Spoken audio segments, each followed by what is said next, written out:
Le Danemark est un petit pays de 4 millions d'habitants, dont 1 million d'agriculteurs.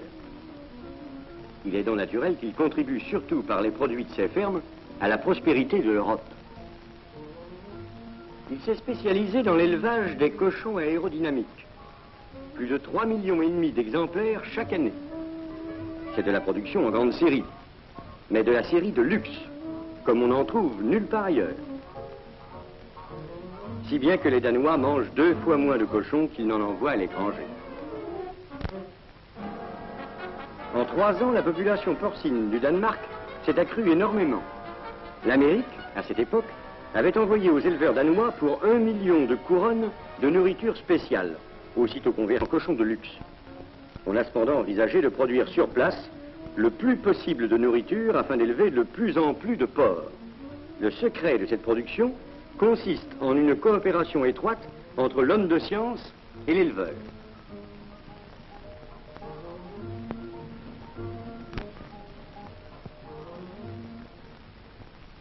L'affaire commence de façon naturelle, mais assez dramatique, attendrissante aussi.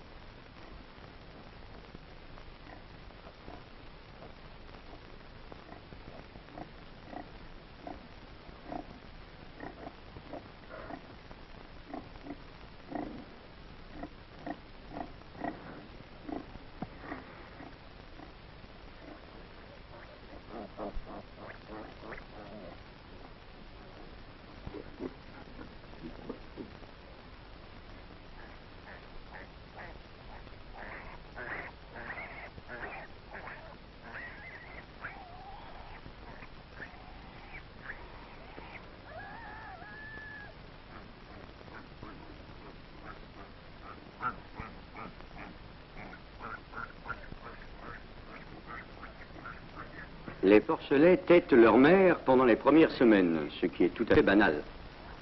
Après quoi, on leur compose des menus de gourmets. Les vaches sont mises à contribution et donnent tout ce qu'elles peuvent, avec beaucoup de conscience.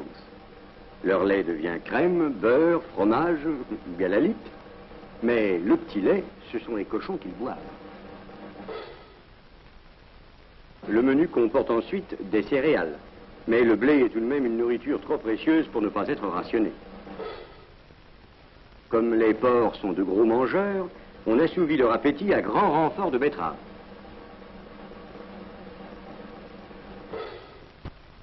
Quant au plat de résistance, c'est bien entendu la pomme de terre. Mais lorsqu'on produit des cochons en série, on ne peut pas se permettre de les nourrir selon leurs préférences personnelles. Pas de fantaisie, tout le monde doit suivre le même régime. Dans les fermes modèles du gouvernement, on poursuit des recherches destinées à mettre au point les meilleures méthodes et à doser avec soin la ration de chaque porc.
Un laboratoire expérimental fondé dès 1880 sert à étudier et à classer les expériences effectuées dans les fermes modèles.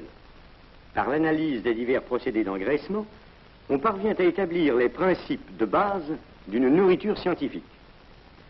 Par exemple, on enferme un cochon dans une chambre hermétique afin d'étudier la digestion du pensionnaire et toutes les réactions de son organisme.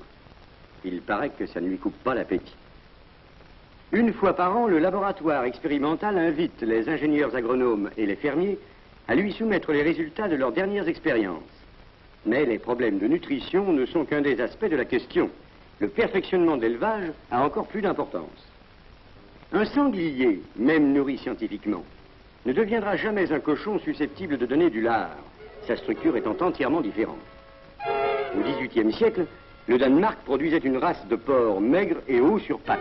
Mais déjà, vers la fin du XIXe siècle, les fermiers avaient réussi à élever des porcs gros et gras. Puis, on a exigé du cochon qu'il se développe surtout de l'arrière-train et fournisse des jambons énormes. En général, il a consenti à faire cet effort.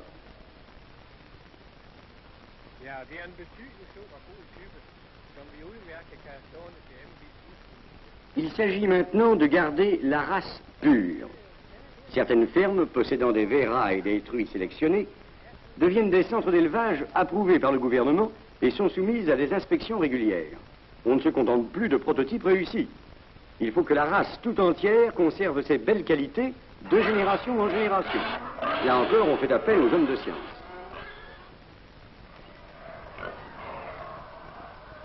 C'est au Danemark que revient le mérite de ce genre d'expérience.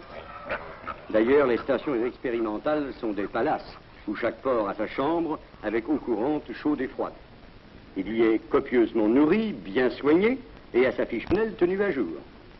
En échange, il est prié de devenir un cochon conforme aux règlements de la maison.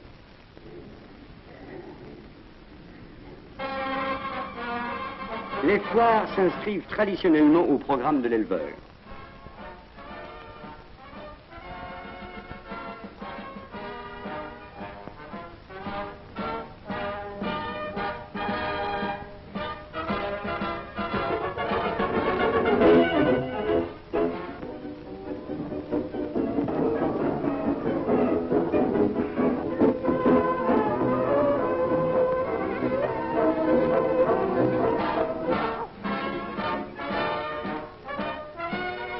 On y récompense les plus beaux spécimens du pays. Le fermier et l'homme de science voient enfin le couronnement de leurs efforts dans ce défilé quotidien de porcs acheminés vers les fabriques de lard. Malheur à ceux qui mesurent 95 cm et pèsent 200 livres.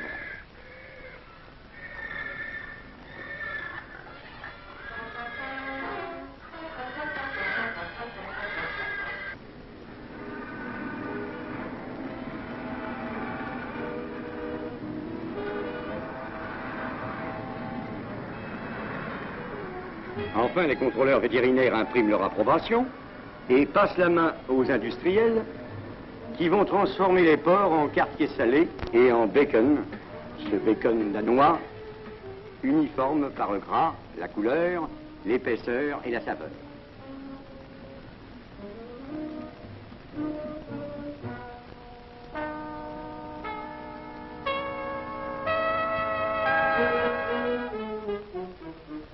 Ceci représente 30% des exportations agricoles du pays.